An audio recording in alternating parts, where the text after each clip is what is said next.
Hello and welcome my dear students. मैं आपका PR Gopal sir एक बार फिर आपके अपने YouTube channel PR Gopal mind power पे आपका स्वागत करता हूँ। आज मैं आप लोगों के लिए ट्रांसलेशन लेकर आया हूँ।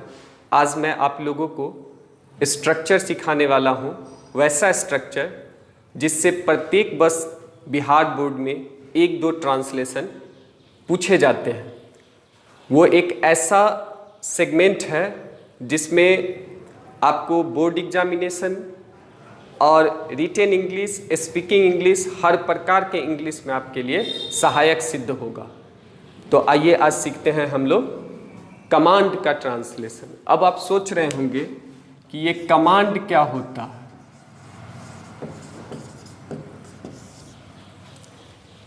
तो कमांड वैसे सेंटेंस को बोला जाता है जिससे ऑर्डर, एडवाइस और रिक्वेस्ट का भाव व्यक्त होता है। यानी जिस वाक्य से आदेश देने का, सलाह देने का या अनुरोध करने का भाव व्यक्त होता है, वैसे वाक्यों को हम लोग क्या कहते हैं? कमांड कहते हैं। एक सेंटेंस पहले देखिए।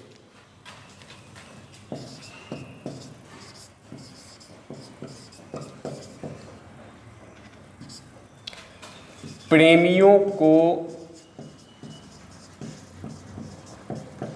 अकेला छोड़ दो। प्रेमियों को अकेला छोड़ दो। इस वाक्य से क्या हो रहा है? आप आदेश दे रहे हैं, छोड़ दो, प्रेमियों को अकेला छोड़ दो। और यदि आप लिखते हैं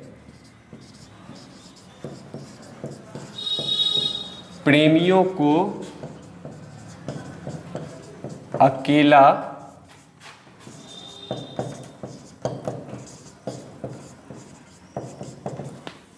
छोड़ दीजिए। क्या लिख रहे हैं? प्रेमियों को अकेला छोड़ दीजिए। अब छोड़ दीजिए में क्या हो रहा है? सलाह का भाव व्यक्त हो रहा है। देखिए, ऑर्डर और एडवाइस जो होता है ना, वो एक्सप्रेशन में केवल उसमें अंतर किया जाता है। बोलने के भाव से यह प्रतीत होता है कि इस वाक्य से आदेश दिया जा रहा है, कि सलाह दिया जा रहा है। वाक्य के बनावट में, स्ट्रक्चर में कोई अंतर नहीं होता है, केवल और केवल एक्सप्रेशन का अंतर होता है। जब आपको प्रतीत होगा कि ये थोड़ा सा फर्मनेस है उसके साउंड में, तो ऑर्डर हो जाएगा। सॉफ्टनेस रहेगा तो एडवाइस हो जाएगा।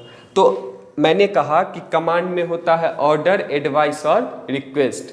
तो पहले हम ऑर्डर और एडवाइस का ट्रांसलेशन आपको सिखाते हैं, फिर हम आपको रिक्वेस्ट का सिखाएंगे। अब इस वाक्य को जब आप ट्रांसलेट करोगे तो इसका बनावट कैसा होगा, स्ट्रक्चर कैसा होगा, सबसे पहले उस बात को समझिए। प्रेमियों को अकेला छोड़ दो। किसको छोड़ना है? प्रेमियों को। छोड़ेगा कौन? आप जानते हैं कि सेंटेंस में, किसी भी सेंटेंस में जो काम करता है वही ना सब्जेक्ट होता है, जिसको आप लोग कर्ता कहते हैं हिंदी में और सब्जेक्ट कहते हैं इंग्लिश में।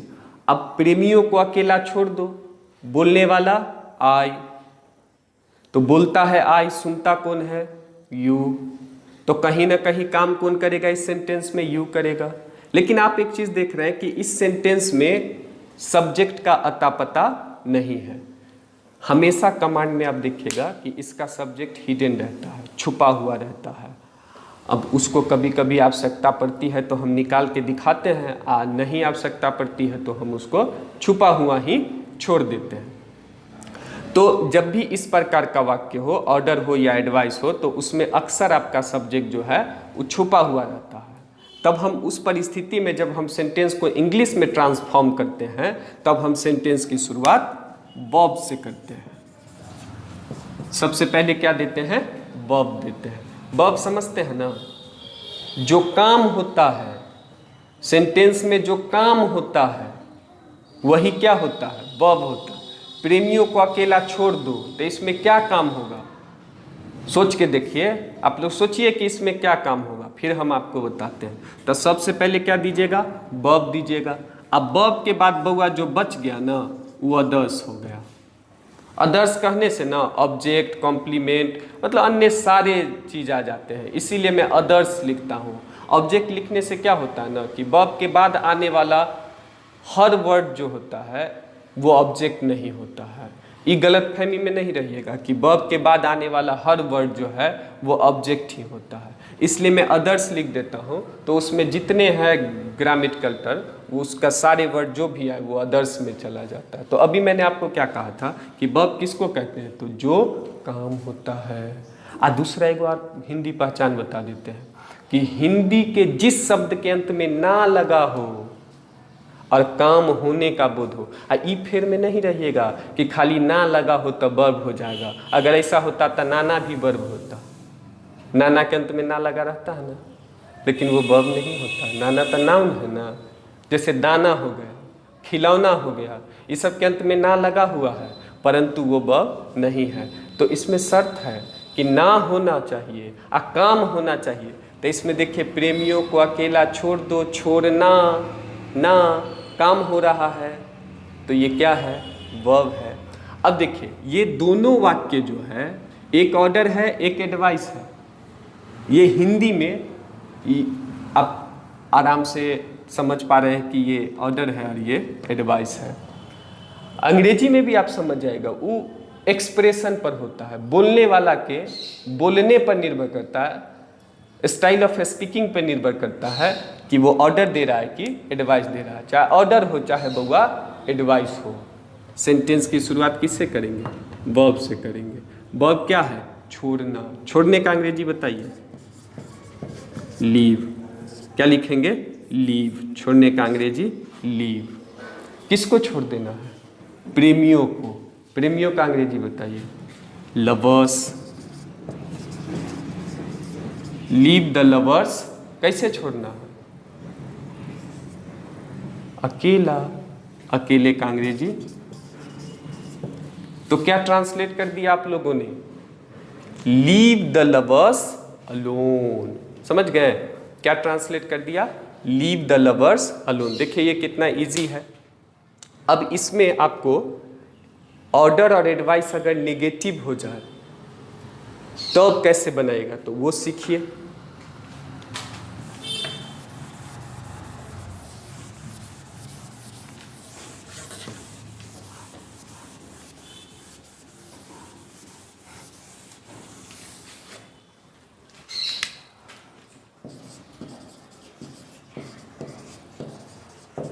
किसी को गाली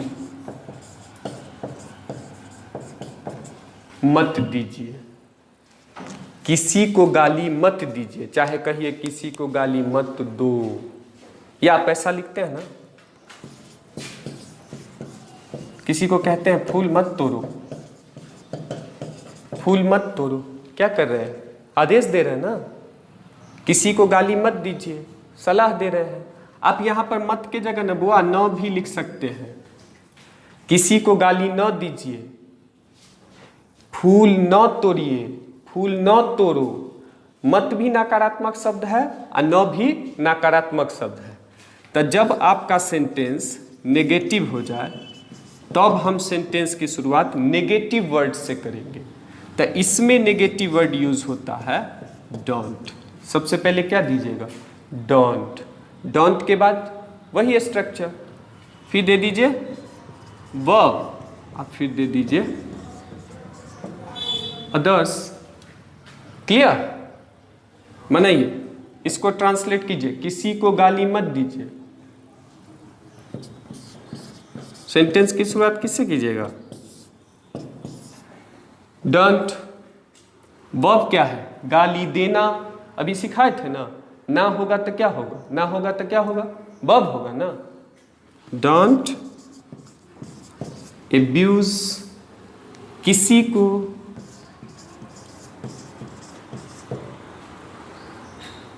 अब दूसरा क्या है, फूल मत तोड़ो, मत तोड़ो, नकारात्मक लिखिए डोंट। तोड़ने का अंग्रेजी प्लक क्या फूल,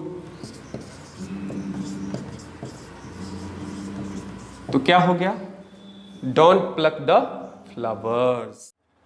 तो अभी जो मैंने आपको स्ट्रक्चर सिखाया, अब उससे रिलेटेड 2-4 ट्रांसलेशन बना लेते हैं, जिससे कि आप कैसे ट्रांसलेट किया जाए उसे आसानी से सीख सके। फिर बाद में मैं कुछ एक्सरसाइज के रूप में आपको ट्रांसलेशन दे दूंगा, जिसे आप घर पे बना के देख लेंगे। फिर मैं उसका सॉल्यूशन लास्ट में दे दूंगा, जिससे कि आपको कोई असुविधा ना हो। तो आइए अब उस स्ट्रक्चर पे हम ट्रांसलेशन बनाते हैं। ट्रांसलेशन है उठो एवं सुनो, उठो एवं सुनो। तो उठो का अंग्रेजी क्या होता है, तो उठो का अंग्रेजी होता है वेकअप, एवं एंड सुनो, सुनो का क्या होगा, लिसन। तो इसको क्या ट्रांसलेट करेंगे, वेकअप एंड लिसन। ठीक है। अब दूसरा है अपना मुंह खोलो। तो सबसे पहले क्या देना है हम लोगों को, वर्ब देना है ना। तो इसका वर्ब क्या है, खोलो, खोलना। क्या देंगे, ओपन। अपना मुंह, अब यहां आ गया अपना। मैंने आपको कहा था कि इसका सब्जेक्ट हिडन होता है। अब आपको यहां पर सोचना पड़ेगा कि इसका सब्जेक्ट क्या है, क्योंकि जो सब्जेक्ट होगा वही पोसेसिव एडजेक्टिव का नाम प्रयोग कीजिएगा, क्योंकि अपना के तो अनेक इंग्लिश होते हैं। तो यहां पे अपना का हम कौन सा इंग्लिश प्रयोग करेंगे, तो उसके लिए आपको देखना होगा कि इस सेंटेंस का सब्जेक्ट क्या है। और आपको मैंने शुरू में ही बताया कि इसका सब्जेक्ट होता है यू, और यू का अपना योर। क्या लिखेंगे, योर, और मुंह का माउथ। तो क्या बना दिया, ओपन योर माउथ। तीसरा है अपना कमीज खोलो, अपना कमीज खोलो। फिर कमीज खोलने का, हर खोलने का अंग्रेजी ओपन नहीं होता है। यहां पर क्या खोलना है, कमीज खोलना है। तो कमीज खोलने का यहां पे लिखेंगे टेक ऑफ। क्या खोलना है, कमीज, अपना कमीज। तो क्या लिखेंगे, योर शर्ट। तो क्या हो जाएगा, टेक ऑफ योर शर्ट। यही रहता बउआ, अपना जूता खोलो। तब फिर वहां पर खोलने का अंग्रेजी क्या लिखते, रिमूव। वहां पे लिखते रिमूव। अगर ट्रांसलेशन रहता अपना जूता खोलो, अपना जूता खोलो, तब आप क्या लिखते, इसको क्या बनाते,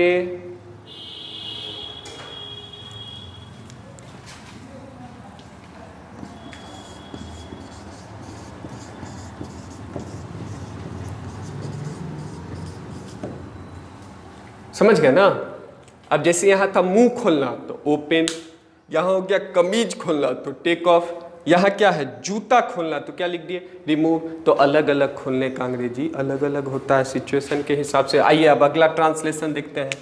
लेट जाओ, लेट जाओ। लाई डाउन, क्या बनाएंगे, लाई डाउन। मेरी बात सुनो, सुनो, सुनना। वर्ब क्या है, लिसन। मेरी बात, टू मी। क्या ट्रांसलेशन हो गया, लिसन टू मी, मेरी बात सुनो। इसे पकड़ो, पकड़ो, पकड़ो। पकड़ो का होल्ड, क्या लिख देंगे, होल्ड।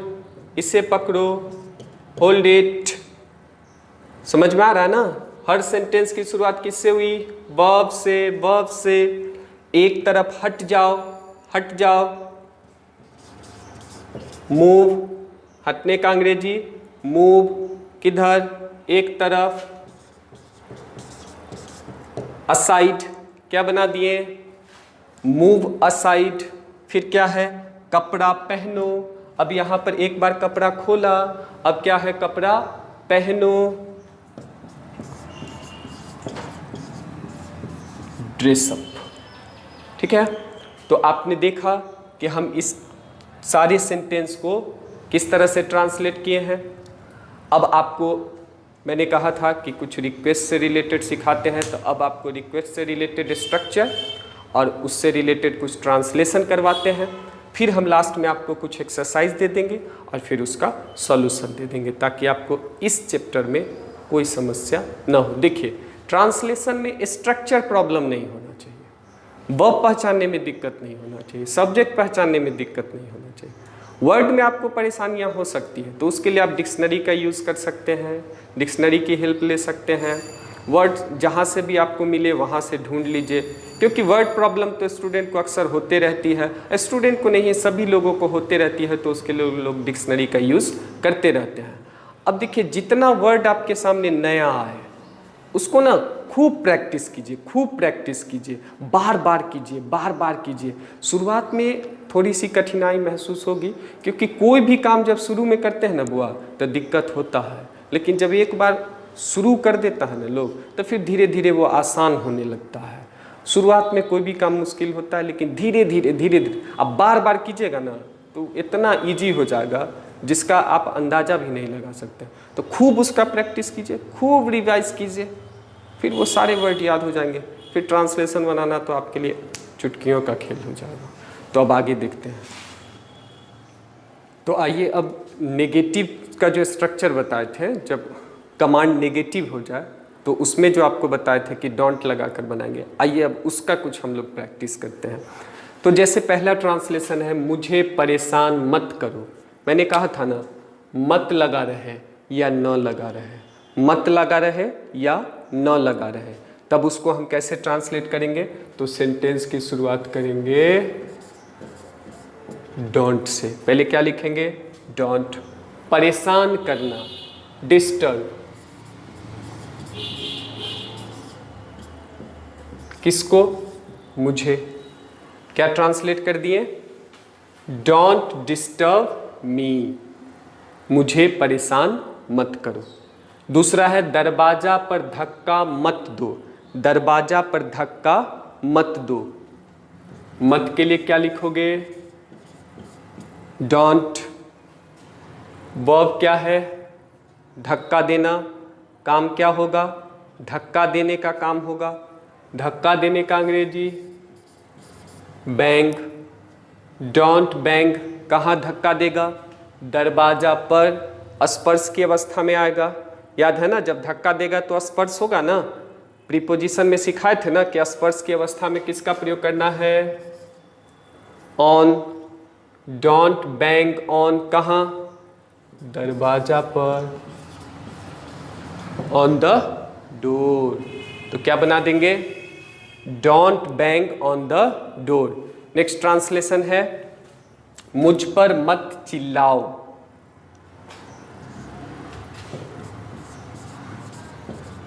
डोंट, चिल्लाने का, साउट। मुझ पर, अब चढ़ कर तो चिल्लाएगा नहीं, पास में चिल्लाएगा, पास में चिल्लाएगा। याद है ना, क्या सिखाए थे, पास में हो तो एट का प्रयोग करेंगे। डोंट साउट एट, किस पर, मुझ पर, मी। क्या ट्रांसलेट कर दिए, डोंट साउट एट मी। अब अगला ट्रांसलेशन है, इस वस्त्र को मत पहनो। डोंट। पहनने का अंग्रेजी बियर। इस वस्त्र को, दिस ड्रेस। तो क्या बना दिया, डोंट बियर दिस ड्रेस। शराब पीकर गाड़ी मत चलाओ। शराब पीकर, दो वर्ब है, शराब पीना, गाड़ी चलाना। डोंट शराब पीकर, ड्रिंक एंड ड्राइव। शराब पीकर गाड़ी मत चलाओ, डोंट ड्रिंक एंड ड्राइव। लड़कियों को कभी मत छेड़ो। क्या लगा हुआ है, कभी मत, यानी कभी नहीं। जब कभी नहीं लगा हुआ हो तब लिखिएगा नेवर। याद रखिए, तब डोंट नहीं लिख के क्या लिखेंगे, नेवर। नेवर छेड़ना का अंग्रेजी, टीज क्या लिखेंगे, नेवर टीज। किसको, लड़कियों को। तो never tease the girls. Clear, नई चीज सीखा ना। मत या नहीं डोंट लगा दीजिएगा, कभी नहीं लग जाए तब क्या कीजिएगा, नेवर लगा दीजिएगा। जैसे गाली का प्रयोग मत करो, डोंट यूज गाली का।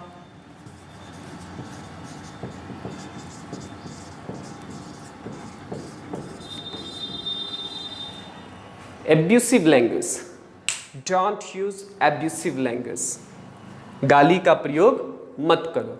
अब क्या है, अन्याय के सामने कभी मत झुको, कभी मत झुको। कभी नहीं का क्या, नेवर इल्ड बिफोर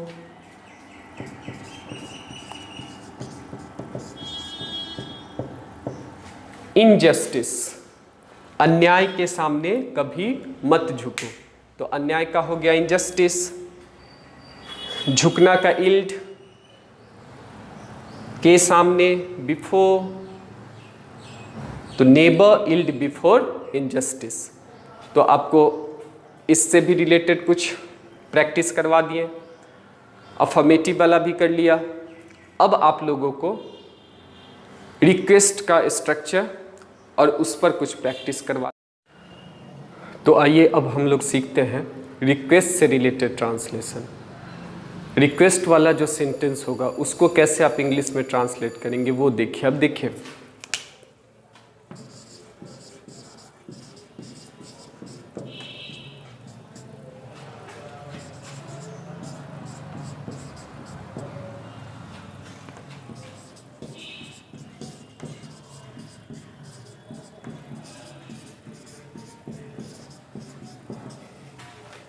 एक सेंटेंस लिखा है मैंने, कृपया मेरी तरफ देखिए। आप जानते हैं कि कृपया, जिसको इंग्लिश में हम लोग प्लीज़ कहते हैं, ये रिक्वेस्ट शोइंग वर्ड है। इसको आप शुरू में भी लगा सकते हैं, लास्ट में भी लगा सकते हैं। इंग्लिश में खासकर बीच में भी यूज़ होता है, आगे भी, बीच में भी, पीछे भी, जहाँ आपको सहूलियत बुझाए वहाँ आप यूज़ कर सकते हैं। लेकिन आगे पीछे का सरल नियम है, लेकिन बीच वाला का थोड़ा मुश्किल है। मुश्किल इसलिए कि आप सीख जाइएगा तब कोई बात नहीं है, जब तक नहीं जानते हैं तब तक बीच में भूल से भी नहीं लगाइएगा। अब देखिए, इसमें दो वर्ड यूज़ होता है, या तो कृपया या दया करके। तो जब कृपया लगा रहे तो सेंटेंस की शुरुआत आप प्लीज से कीजिएगा। क्या लिखेगा, प्लीज।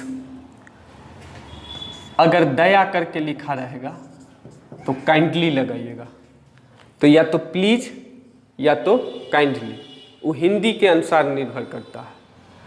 प्लीज का जनरल यूज होता है, काइंडली का थोड़ा गिरगिराने के सेंस में यूज होता है। जहाँ बहुत एक्सट्रीम लेवल का रिक्वेस्ट करना हो तब वहाँ पर हम लोग काइंडली का यूज करते हैं। और उसके बाद दे दीजिए वर्ब और अदर्स। ठीक है, अदर्स याद है ना? तो इसको बनाइए। पहले क्या लिखेगा, प्लीज मेरी तरफ देखिए। देखने का, देखने के कई अंग्रेजी होते हैं, 7-8 अंग्रेजी होते हैं देखने के। मैंने एक दिन फेसबुक पे सिखाया भी था देखने के 8 अंग्रेजी। मेरी तरफ देखे, के तरफ देखना है, तो इसलिए हमने यहाँ पे लिया किस, लुक। यहाँ पे किसको लिया, लुक को। प्लीज लुक, के तरफ, एट, किसकी तरफ, मेरी तरफ। क्या हो गया, प्लीज लुक एट मी। देखिए, अगर आप देखिएगा तो इसमें प्लीज और काइंडली ही एक एक्स्ट्रा वर्ड यूज हुआ है। बाकी जो आप ऑर्डर और एडवाइस का जो आपका स्ट्रक्चर था, सेम स्ट्रक्चर हम लोग फॉलो किए हैं। क्लियर? अब आप सोच रहे होंगे कि क्या रिक्वेस्ट में नेगेटिव होता है। अब जैसे एक सेंटेंस देखें,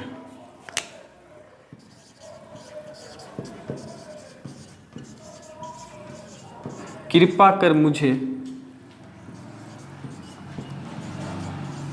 मत छूइए। कृपया कर मुझे मत छूइए, छूना, टच। कृपया कर मत, सेंटेंस रिक्वेस्ट भी है और नेगेटिव भी है। प्लीज, मत के लिए यहां पर डू नॉट का प्रयोग कीजिएगा। जब रिक्वेस्ट नेगेटिव हो ना तो डोंट के जगह डू नॉट का प्रयोग कीजिएगा। डोंट में ना थोड़ा सा फर्मनेस होता है और डू नॉट में सॉफ्टनेस होता है। जैसे आप बोलते हैं डोंट, आवाज़ देखिए ना थोड़ा सा ऊंचा हो जाता है। डू नॉट बोलिएगा तो सॉफ्ट रहता है, लो पिच पर अपना टोन रहता है। तो प्लीज़ डू नॉट, छूना का टच, अब मुझे का मी, क्या हो जाएगा? Please do not touch me. तो अफर्मेटिव में प्लीज़ या काइंडली, अच्छा अभी आप इसको ऐसे भी लिख सकते थे, लुक एट मी प्लीज़। तो प्लीज़ आगे भी लगा सकते हैं, पीछे भी लगा सकते हैं। क्वेश्चन सेंटेंस में बीच में, बीच में कब लगाइएगा? जब सेंटेंस आपका क्वेश्चन होगा। आगे पीछे आप जनरल लगा सकते हैं, कोई दिक्कत नहीं है। तो अब इससे रिलेटेड आइए कुछ ट्रांसलेशन का प्रैक्टिस करते हैं। आइए अब हम लोग इसको ट्रांसलेट करते हैं। तो पहला ट्रांसलेशन क्या है? कृपया मेरी बात सुने। कृपया का क्या अंग्रेजी लिखना है? प्लीज़। मेरी बात सुने, सुनना है, लिसन टू मी। बब पकड़ रहे हैं ना? अब बब पकड़ने में कोई दिक्कत नहीं ना हो रहा है। सुनना ना काम हो रहा है, बब होगा। Please listen to me. Second sentence है दया करके मुझे क्षमा कर दीजिए। दया करके, तो दया करके के लिए अभी क्या बताए थे? काइंडली, क्षमा करने का फॉरगिव, अब मुझे का मी। तो क्या ट्रांसलेशन होगा? Kindly forgive me. तीसरा है कृपा कर मेरा निमंत्रण स्वीकार करे। कृपा कर या कृपया, प्लीज, इसमें वर्ब क्या है? स्वीकार करना, स्वीकार करें, स्वीकार करना, ना है, ना है, ना है, तो वर्ब एक्सेप्ट माई क्या? इन्विटेशन।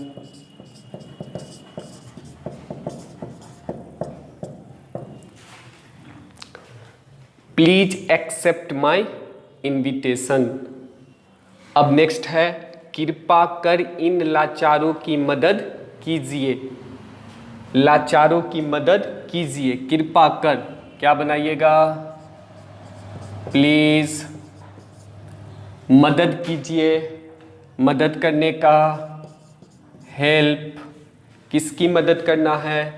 इन लाचारों की, प्लूरल नंबर में है, दीज, लाचार का हेल्पलेस, तो क्या हो जाएगा? Please help these helpless. कृपया मुझे अकेला मत छोड़िए। कृपया, प्लीज, मत लगा हुआ है, सेंटेंस नेगेटिव है, क्या लिखेंगे? Do not.